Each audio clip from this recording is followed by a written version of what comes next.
આ તમે જે દ્રશ્યો જોયા તે સુરતના સલાબતપુરાથી સામે આવ્યા છે, જેમાં જીવ લઈ લેવાની કોશિશ અને એટ્રોસિટી એક્ટના ગુનામાં 5 આરોપીઓને ઝડપી પાડી પોલીસ દ્વારા કાયદેસરની કાર્યવાહી કરવામાં આવી છે.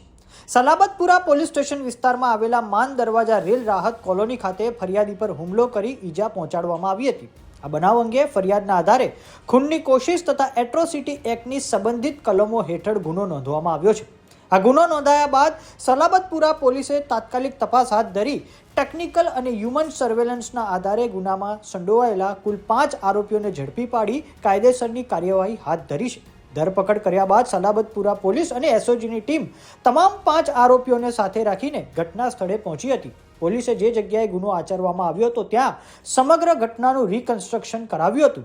ગુનેગારોમાં કાયદાનો ભય જળવાઈ રહે અને સ્થાનિક લોકોમાં સુરક્ષાની ભાવના મજબૂત થાય તે હેતુથી પોલીસે આ કડક કાયદાકીય પ્રક્રિયા હાથ ધરી હતી, જેના પગલે વિસ્તારના લોકોમાં રાહત જોવા મળી છે.